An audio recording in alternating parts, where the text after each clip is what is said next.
La purificación de la esposa. Efesios 5, 25-33. Al considerar la afirmación que el apóstol hace respecto de los deberes de los esposos hacia sus esposas, estamos prestando atención a la enseñanza referida a nuestro Señor en su relación con la iglesia. Hemos visto su preocupación por ella, su actitud con respecto a ella. Hemos acentuado cómo dicha actitud y preocupación han sido expresadas en la acción, en la práctica. Hemos visto lo que el Señor ha hecho por la iglesia, y se entregó a sí mismo por ella. También hemos considerado lo que aún está haciendo por la iglesia. Lo primero lo hizo una vez para siempre, se dio a sí mismo por ella. Pero no se queda allí, Él sigue haciendo algo en la iglesia y por la iglesia. También hemos analizado la palabra santificar y su significado. El Señor ha apartado a la iglesia para sí mismo. Nosotros somos su pueblo adquirido, un pueblo para su posesión propia, peculiar y especial. Somos su esposa. Él la ha puesto aparte, Él la ha apartado para poder hacer ciertas cosas por ella. Ahora continuamos a partir de ese punto. La siguiente palabra que encontramos es purificar. Para santificarla, habiéndola purificado en el lavamiento del agua por la palabra. Es, mediante esta palabra, purificar, que se presenta ante nosotros la idea de lo que normalmente llamamos santificación. Aquí debemos tener cuidado de notar el contenido completo de esta palabra, purificar. Algunas personas querrán limitarlo al hecho de haber sido lavados de la culpa de nuestros pecados, pero, evidentemente, eso no es suficiente. Ese aspecto ya lo hemos encontrado en la afirmación de que Él se dio a sí mismo por la iglesia y la separó. Esa idea implica que hemos sido librados de la culpa de nuestros pecados. Sin embargo, no estoy dispuesto a discutir con aquellos que desean incluirla en el significado de esta palabra, purificar. Ciertamente, Cristo nos purifica de la culpa de nuestro pecado, pero esta palabra nos lleva más allá. Creo poder probar que no se trata de un mero asunto de opiniones. Pablo añade aquí que la purificación es efectuada en el lavamiento del agua por la palabra, y este hecho en sí comprueba que se trata de un proceso que va de continuo en continuo. El lavamiento de la culpa del pecado se realiza una vez para siempre. Se trata de una sola operación, pero luego hay una operación continuada para santificarla, habiéndola purificado en el lavamiento del agua por la palabra. Esta afirmación demuestra que no se trata solamente de librarse de la culpa, pero el versículo 27 lo establece en forma aún más positiva, para santificarla, habiéndola purificado en el lavamiento del agua por la palabra, a fin de presentársela a sí mismo una iglesia gloriosa, que no tuviese mancha ni arruga ni cosa semejante, sino que fuese santa y sin mancha. Estas palabras definen el objetivo último de Cristo, que la iglesia no solo quedase librada de la culpa del pecado, sino que también quedase total y completamente librada de todo pecado cualquiera sea su forma o tipo. Sin duda Toplady logra una expresión perfecta de la idea al ponerla de la siguiente manera: sé la doble cura del pecado, de su culpa y poder, déjame librado. El Nuevo Testamento nunca se detiene en la culpa misma, siempre se extiende también a la idea de nuestra purificación referida tanto al poder como a la culpa del pecado. Por cierto, a esto quiero añadir un elemento más. Esta purificación no solamente se refiere al poder del pecado y a su culpa, sino también a la contaminación que causa. Muchas veces se olvida este tercer aspecto. Verá que muchas sociedades mencionan en sus fundamentos de fe el poder del pecado, ignorando la contaminación que él mismo causa. Sin embargo, en muchos sentidos, lo más terrible de la caída es que ha contaminado toda nuestra naturaleza. En gran parte, el pecado tiene tanto poder sobre nosotros por haber contaminado nuestra naturaleza. Esto es lo que el apóstol describe tan gráficamente en Romanos 7. Yo sé que en mí, esto es, en mi carne, no mora el bien. Pues bien, eso es corrupción y no poder. Es una condición previa al poder. Su raíz está en nuestras naturalezas, contaminadas, mancilladas y arruinadas y llenas de impurezas. Es producto de la caída y por eso el pecado es tan poderoso en nosotros. Por eso no solo necesitamos ser purificados de la culpa del pecado, no tan solo de su poder, sino particularmente de esta terrible corrupción de pecado, de toda su impureza y perversión. El pecado penetra la trama misma de la naturaleza humana, nuestras naturalezas se han envilecido, dividido y pervertido. Cuán importante es comprender que esto es cierto en cada uno de nosotros. No es que por naturaleza seamos neutrales para luego ser tentados desde afuera. No, hemos nacido en pecado, somos formados en iniquidad. En pecado me concibió mi madre, esa es la enseñanza de las Escrituras, Sal 51:5. Al comienzo de su segundo capítulo el apóstol ya había afirmado esto con toda claridad al decir, estabais muertos en vuestros delitos y pecados. Luego menciona, la voluntad de la carne y de los pensamientos. Esa es otra forma de describir esta ley en mis miembros. Esto no es solo poder, esto es una infección, verdaderamente, como ya he dicho, es una corrupción. Es como un torrente que viene contaminado en su misma fuente en vez de contaminarse a lo largo de su curso. Es de esto de lo que debemos estar purificados antes de poder ser presentados por el Señor a sí mismo, como una iglesia gloriosa que no tuviese mancha ni arruga ni cosa semejante, sino que fuese santa y sin mancha. Por eso la pregunta para nosotros es esta: ¿cómo se logra esto? El apóstol dice que esto se efectúa en el lavamiento del agua por la palabra. Aquí tenemos una frase importante y muy difícil, una frase que muchas veces ha sido mal entendida y mal interpretada. Muchas personas ven aquí la enseñanza de lo que ellos llaman la regeneración bautismal. Según esta enseñanza somos librados y purificados totalmente del pecado mediante el bautismo. Este fue un error que durante los primeros siglos se introdujo a la iglesia. El error es perpetuado por la enseñanza de la iglesia católico romana y por otras formas de catolicismo, incluso hasta los días de hoy. No voy a entrar a todos esos detalles. Creo que es una interpretación completamente artificial de las palabras, la imposición de un significado sobre ellas, que si las considerásemos naturalmente, tomando el valor que tienen a primera vista, ellas nunca habrían sugerido semejante interpretación. Por supuesto, esa interpretación fue introducida para satisfacer las ansias de poder de la iglesia y todos aquellos que aún la enseñan, cualquiera sea su forma de catolicismo, siguen siendo culpables del mismo error. No se trata aquí de alguna operación mágica que tiene lugar durante el bautismo, ni se trata de la fórmula particular que se utilice durante él. Algunos han acentuado este último aspecto afirmando que lo importante es la palabra pronunciada por el hombre que está bautizando al niño, y que la fórmula es la que suple el poder y su eficacia. Repito, eso no es sino sacerdotalismo, no es sino una forma de implementar la autoridad del sacerdocio. Pero entonces, ¿qué enseña esta palabra? Obviamente aquí hay una referencia al bautismo, al hecho y al acto del bautismo. Por supuesto, eso no nos sorprende porque aquí estamos tratando con personas que antes eran paganas. Son personas que escucharon el Evangelio, lo creyeron, y luego, antes de ser admitidas en la iglesia, tenían que ser bautizadas, habiendo sido bautizadas eran recibidas en la membresía de la iglesia cristiana. Por eso, pensaban en el bautismo como en algo, cuyo propósito era representar esta purificación, esta liberación de un reino y el traslado a otro reino. Por eso, ahora encontramos al apóstol Pablo expresándolo al escribir a la iglesia de Corinto: ¿no sabéis que los injustos no heredarán el reino de Dios? No, ni los fornicarios, ni los idólatras, ni los adúlteros, ni los afeminados, ni los que se echan con varones, ni los ladrones, ni los avaros, ni los borrachos, ni los maldicientes, ni los estafadores, heredarán el reino de Dios. Y esto erais algunos, mas ya habéis sido lavados, ya habéis sido santificados, ya habéis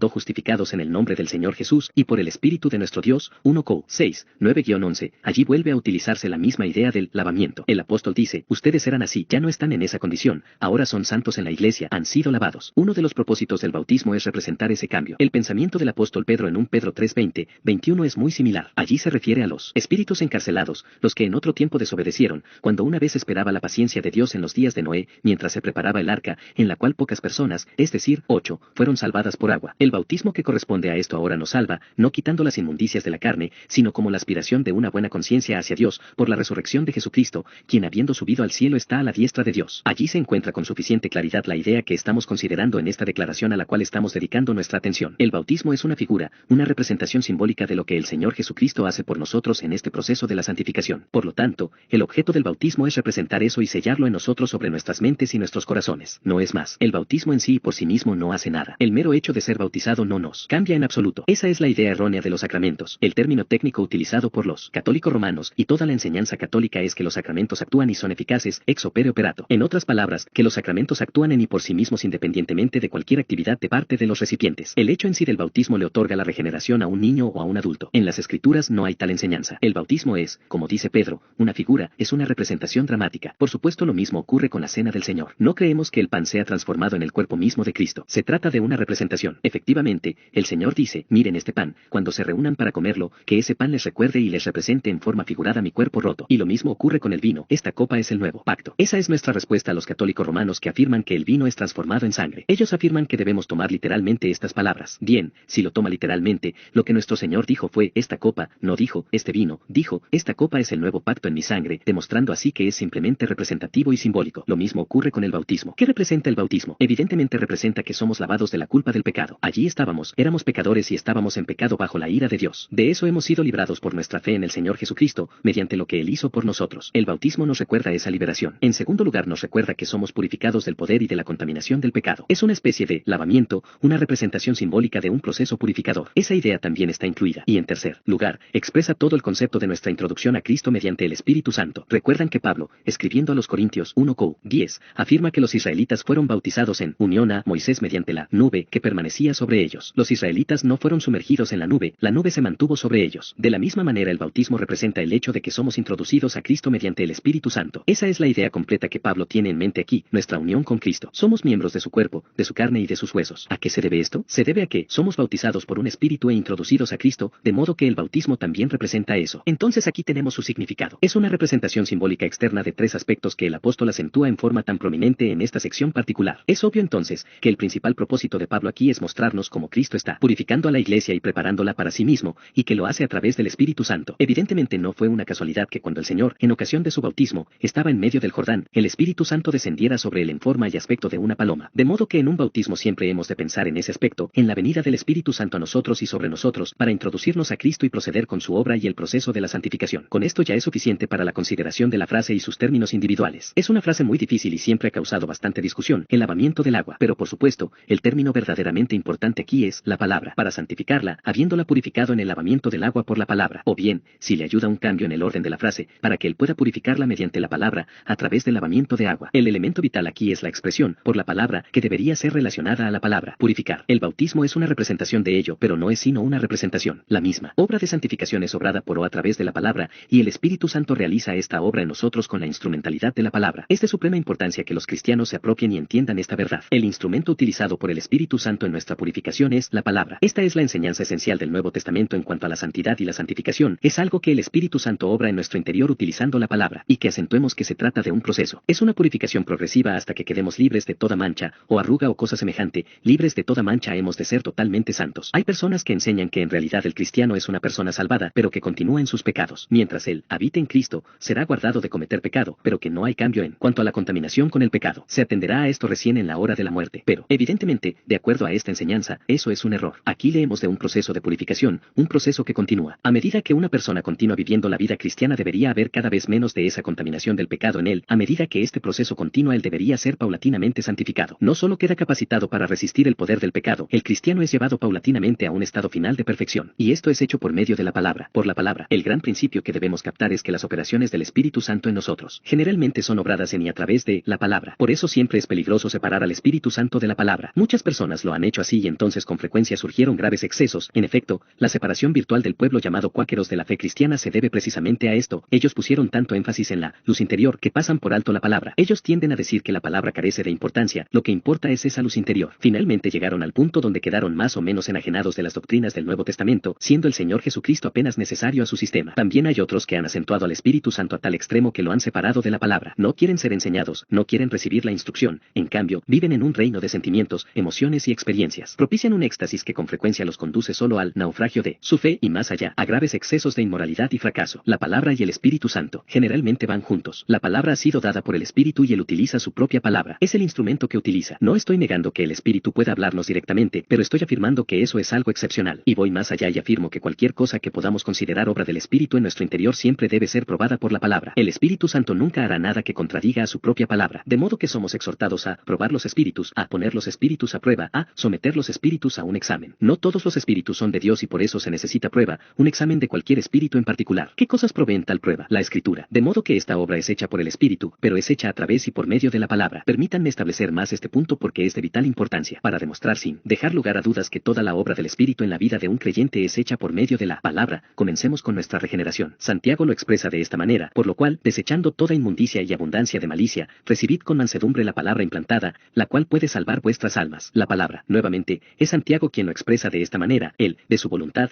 nos hizo nacer por la palabra de verdad para que seamos primicias de sus criaturas. Es TG 1:21-18. Pedro enseña lo mismo, siendo renacidos no de simiente corruptible, sino de incorruptible, por la palabra de Dios que vive y permanece para siempre. 1 P 1:23. La regeneración es obra del Espíritu Santo, pero él la realiza mediante la palabra, siendo renacidos, no de simiente corruptible, sino de incorruptible, por la palabra de Dios. Es la palabra que, usada por el Espíritu, nos da esta nueva vida. Y nuevamente, consideren lo que Pablo dice en 1 Tesalonicenses 2:3, por lo cual también nosotros sin cesar damos gracias a Dios, de que cuando recibisteis la palabra de Dios que oísteis de nosotros, la recibisteis no como palabra de hombres, sino según es en verdad, la palabra de Dios, la cual actúa en vosotros los creyentes. La palabra realmente está obrando en nosotros que creemos. Ella nos introdujo a la vida eterna, ella continúa su obra eficaz en nosotros. Ocupaos en vuestra salvación con temor y temblor porque Dios es el que en vosotros produce así el querer como el hacer, por su buena voluntad. Fil 2:12-13. ¿De qué manera lo hace Dios? A través de su palabra. Permítanme darles otros ejemplos de este idéntico asunto. Nuestro Señor mismo lo enseñó con toda sencillez y claridad. En Juan 8:30 encontrará un relato de cómo el Señor estaba predicando cierto día, y se nos dice que al oír ellos sus palabras muchos creyeron en él. Luego leemos esto en el versículo 31. Dijo entonces Jesús a los judíos que habían creído en él: si vosotros permaneciereis en mi palabra, seréis verdaderamente mis discípulos, y conoceréis la verdad, y la verdad os hará libres. Notan que ellos deben continuar en su palabra, y si ellos lo hacen así, la verdad los hará libres. Vuelva a escucharlo en Juan 15:3. Ya vosotros estáis limpios por la palabra que he hablado. Es la palabra la que purifica. Luego hay dos ejemplos de esto en Juan 17. Santifícalos en tu verdad, tu palabra es verdad. El Señor está dejando a sus discípulos en el mundo, y el enemigo está atacando. Entonces dice: no ruego que los quites del mundo, sino que los guardes, los purifiques, los libres del mal. Santifícalos en tu verdad, tu palabra es verdad. Y luego se nota aquella tremenda declaración donde el Señor dice: y por ellos yo me santifico a mí mismo. Ahora él está mencionando el hecho de apartarse a sí mismo para la muerte en la cruz. ¿Por qué va a hacer esto? Para que también ellos sean santificados en la verdad. Este, entonces, es el gran principio que encontramos enseñado en todas partes del Nuevo Testamento. Cristo está purificando a la iglesia a través de la obra del Espíritu Santo a quien él ha enviado, y este utiliza la palabra para cumplir su obra. Pero ello nos deja ante esta pregunta vital: ¿cuál es la palabra que usa el Espíritu Santo? Nosotros vamos a ser santificados por medio de esta palabra. ¿Cuál es la palabra de la santificación? ¿Cuál es la enseñanza que conduce a nuestra progresiva santificación y liberación del poder y la contaminación del pecado? Aquí, otra vez, hay un punto de importancia vital en todo este asunto de la doctrina de la santificación. De veras hay mucho peligro de estrechar este mensaje referido a la santificación y limitarlo a alguna enseñanza especial o fórmula sobre la santificación. Estamos todos familiarizados con tales enseñanzas. Existen aquellas personas que afirman que la santificación, y este es el propio término de ellos, es relativamente sencilla. Afirman tener un mensaje especial sobre la santificación y la santidad que según ellos es muy simple. En realidad se limita a esto: confíe y obedezca y deje que Dios obre. Ellos afirman que esa es la enseñanza de las Escrituras referidas a la santificación. Luego verá que ellos presentan su enseñanza con mucho mucha frecuencia, por no decir generalmente, en términos de algunas historias del Antiguo Testamento, respecto de las cuales pueden dar rienda suelta a su imaginación. Su única preocupación es presentar esta fórmula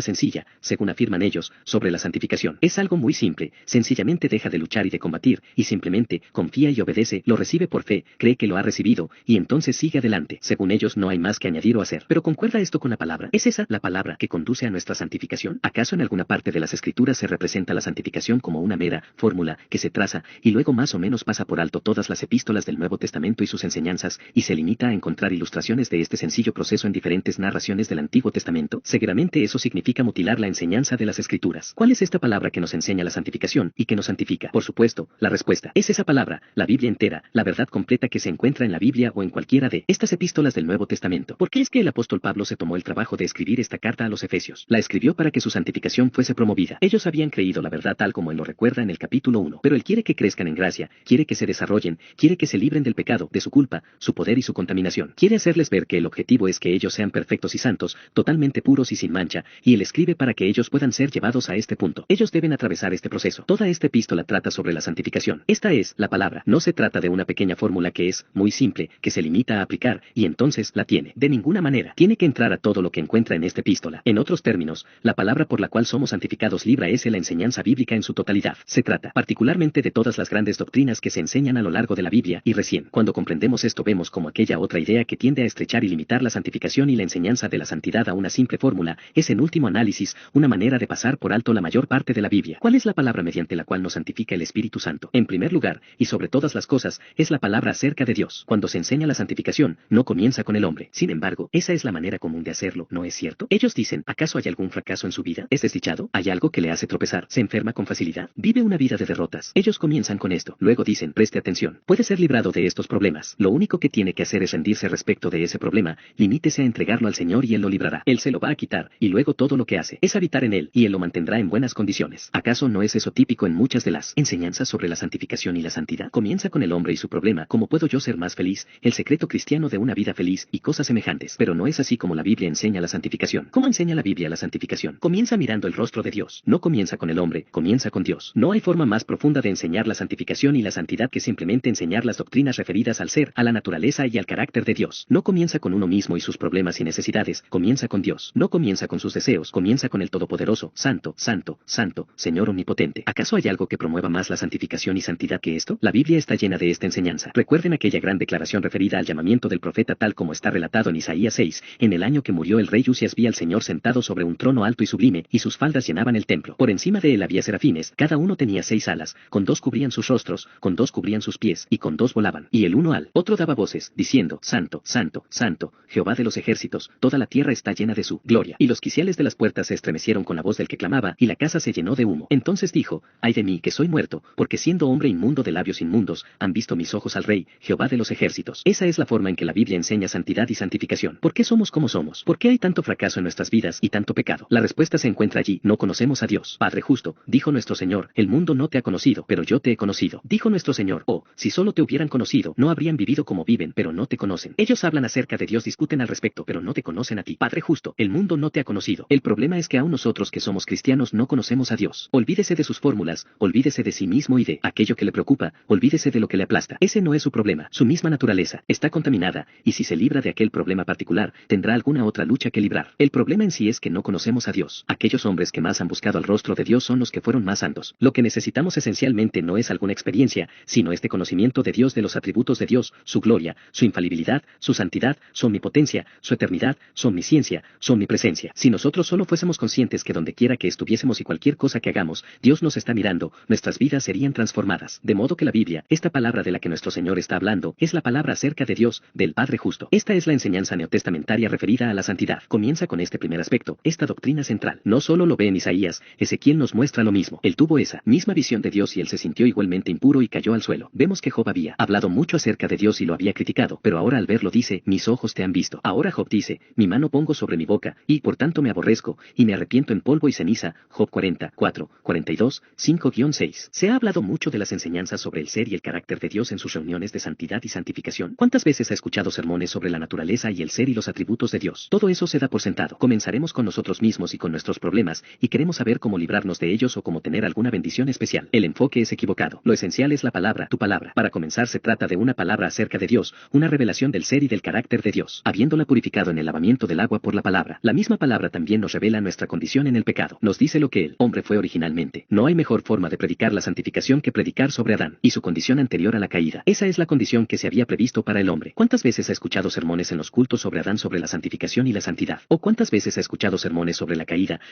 del hombre y sus consecuencias terribles y terroríficas? ¿Santificación? Lea Romanos 5, 12-21, el hecho de estar en Adán y de estar implicados en su pecado. Allí está la raíz del problema, y debemos entenderlo bien. La palabra nos enseña sobre todo ello. Esa es la enseñanza del Nuevo Testamento sobre la santificación. Se trata de esta elevada doctrina en las epístolas que nos ocupan, más que algunas historias sobre personajes del Antiguo Testamento que podemos utilizar como ilustraciones para nuestra teoría. La santificación se basa en la exposición de la verdad referida al odio de Dios hacia el pecado, al castigo que Dios anuncia a todo pecado. ¿Y después qué? Los 10 mandamientos. Los 10 mandamientos establecen el hecho del pecado, lo identifican, centran la atención en él. Ellos no hacen reconocer el pecado de manera que son parte de esta enseñanza. Nosotros no nos detenemos en las 10 palabras, sin embargo, ellas cumplen su parte para convencernos de nuestra necesidad. La ley fue un ayo para conducirnos a Cristo, una revelación de la santidad de Dios. Es por eso que los padres de la antigüedad solían pintar los 10 mandamientos en las paredes de sus iglesias. La ley no es un camino de salvación, sino la forma de mostrarnos nuestra necesidad de ella y nuestra continua necesidad de ser purificados. Después está el propósito de Dios, lleno de gracia, de redimirnos, el pacto de redención previo a la fundación del mundo, el Padre y asterisco el Hijo y el Espíritu Santo planificando juntos la liberación del hombre. Pablo ya nos habló al respecto en el comienzo de esta epístola. Bendito sea el Dios y el Padre de nuestro Señor Jesucristo. Así se debe comenzar a predicar la santificación, que nos bendijo con toda bendición espiritual en los lugares celestiales en Cristo, según nos escogió en él antes de la fundación del mundo, para que fuésemos santos y sin mancha delante de él. Eso es, y luego todo lo referente a la persona y obra del Señor Jesucristo, todo lo que él ha hecho, todo lo que él ha soportado. Por cierto, no hay mejor manera de predicar santificación que predicar la cruz, porque si miro la cruz y la escudriño, llego a esta conclusión: el mundo entero no será dádiva digna de ofrecer. Amor tan grande y sin igual en cambio exige todo el ser. Muy bien, dicen ellos, pero ahora nosotros estamos interesados en la santidad, ya hemos terminado con los comienzos de la salvación, nosotros ya hemos terminado con el perdón de pecados. En una convención sobre la santidad no se puede predicar la cruz. Por supuesto que no. Ahora estamos interesados en fórmulas para la santificación. Aquí no se debe predicar la cruz. Pero ¿acaso hay alguna cosa más indicada para promover la santidad y la santificación que la cruz? La cruz es el sal contemplado. Cristo allí por mí murió. De todo cuanto estimo aquí lo más precioso es su amor. Por el hecho de nunca haber visto en realidad todo el significado de la Z es que somos lo que somos. Esa es la causa de nuestro fracaso y de nuestra debilidad. Nunca hemos comprendido todo su amor por nosotros. Si tan solo viéramos realmente el significado de la cruz. Si tan solo tuviéramos la experiencia del conde de Zinzendorf, quien, al mirar aquel cuadro